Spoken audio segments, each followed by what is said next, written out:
The bar wasn't set very high for the Pelicans heading into this year. However, they've defied all odds this season, and right now, they are in the playoffs. And right now, they are down 2-1 versus the Phoenix Suns. However, it's still been a very successful season for the Pelicans. And in today's video, let's go ahead and talk about New Orleans' success this year and their bright future going forward. Before we get started though, hit that like button if you enjoyed, as it really helps out the channel, and also make sure to subscribe if you guys are new and you guys enjoy this type of content so you don't miss out on any new videos like this. Plus, I'm trying to hit 1,000 subscribers, and once I reach my goal, I'm finally gonna do a face reveal. But with that being said, let's go ahead and let's get this video started. Now, to start things off, let's talk about Brandon Ingram.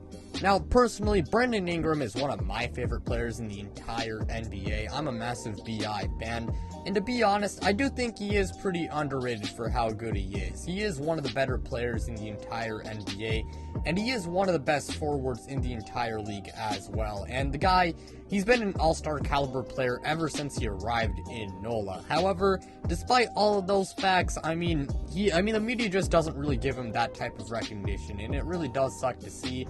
But that being said, Brandon Ingram, he's still a phenomenal player. Offensively, the guy is really complete. As a scorer, the guy is very, very, very good. As a shooter, he's also really good, especially from mid-range. And he's also a pretty solid playmaker as well. Defensively, he definitely has gotten worse ever since he arrived with the Pelicans. However, that being said, he's not really a liability, and, not really great at the same time. He's not really a liability, so that's good to see. And, not much else to say about Brandon Ingram besides the fact that he is one of the better players in the entire NBA. And when Zion's healthy, I do think that he is the second best player, but again, he's a great player. In this past season, he's been averaging 23 points per game, 6 assists, 6 rebounds per game, shooting 46% from the field. After that, we got CJ McCollum. Now, the Pelicans picked up CJ McCollum from the Trailblazers at the deadline, and CJ has been phenomenal for the Pelicans, to say the least. Defensively, the guy has never been good, and he's just not a good defensive player, to put it quite simply. But offensively, he's been contributing very, very nicely. As a scorer, he's been really good, and he's done it efficiently, and as a playmaker, he's also been very good, and the guy has pretty much been the team's point guard. And CJ McCollum, he's been absolutely phenomenal for the Pelicans, to put it quite simply, and I don't think they would be in the playoffs, without him. And this year, with the Pelicans, he's been averaging 24 points per game, 6 assists, 4.5 rebounds, shooting 49% from the field, and 39% from 3. After CJ, I do want to talk about Jonas Valanunas. Now, Jonas Valanunas, he is no superstar player, but that being said, he is a rock-solid center, and the guy, he's a pretty complete player. He is great at a few things, but, he's just a very, solid and complete player. He can score the ball pretty well. The guy is not that bad of a shooter either. As a rebounder, I'd say that's something he's great at. The guy is a phenomenal rebounder, and defensively, he's really not that bad either. Overall, Jonas Valanunas is just a very complete big man, and he's been pretty solid for the New Orleans Pelicans this year, and much better than Steven Adams, that's for damn sure. Now, the final player I'm going to go in depth with is Herbert Jones. Now, he was a second-round pick out of Alabama in the 2021 NBA draft, and despite the fact that he was only a second-round pick, he's been one of the best rookies this entire NBA season. Now, offensively, the guy is nothing crazy. He's an alright three-point shooter, and he's no liability offensively, but at the same time, it's not like he's anything crazy. Now, defensively, he is very, very, very good. The dude has a versatility to guard a lot of positions, whether that be guards, a lot of forwards, and some bigs too. The guy is a really, really good defender. He's also got a long wingspan, so I think that really does help out in him being such a good defender, And Herbert Jones, I think he's a massive part of their future, and if he can improve his offensive game, he is gonna be an absolute problem in the future. And I mean, right now, I mean, he is a problem for opposing teams, but he's gonna be an even bigger, problem for opposing teams in the future if he does, improve his offensive game. But Herb Jones, he's been averaging 9.5 points per game and 2 steals per game, shooting 48% from the field and 34% from 3.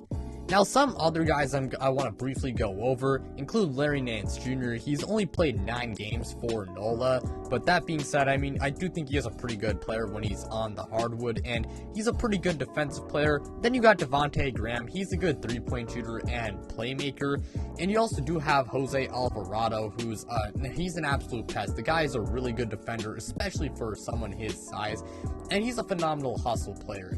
And you also do have Trey Murphy, and Trey Murphy, I mean, the guy hasn't been getting the most playing time out there, but he really has made the most of his playing time, and personally, he's one of my favorite players on this entire team. And the guy, he's been really good as a spot-up shooter, and I really do hope he does get massive, a lot more opportunity next year, because Trey Murphy, he's one of my favorite players on this entire team, as I said before. And the final guy I do want to talk about is Jackson Hayes. Jackson Hayes, he is a pretty good traditional big. Nothing crazy, but he's a pretty solid, he's a pretty decent player. Now, after the players, I do want to talk about Willie Green, their head coach, because Willie Green, he deserves a lot of credit in the Pelicans' phenomenal season this year.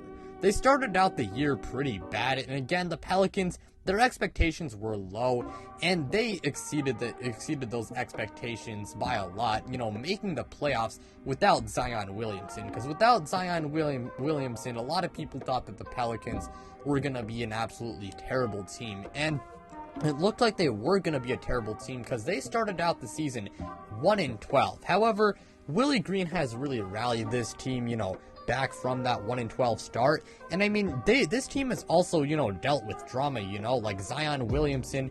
I mean, he hasn't played all season long, but, there's been like a lot of reports coming out about, how he's kind of had tensions with the organization, and that has led to the Pelicans being the center of a lot of drama. And despite the fact that they've been the center of a lot of drama, I mean, he has, kind of just kept his team, head straight, and he has, got them to focus and, just play good basketball, and he's got them to, play good enough basketball to the point where they've made the playoffs when no one expected them to. So Willie Green, I'm a big fan of him. I mean, props to him for being such a great head coach. Again, I'm pretty sure I said this before, but he does deserve to be a top 3 to 5, coach of the year candidate, so again, props to Willie Green. The guy has done a great job of coaching this team up and making sure that, they play good basketball.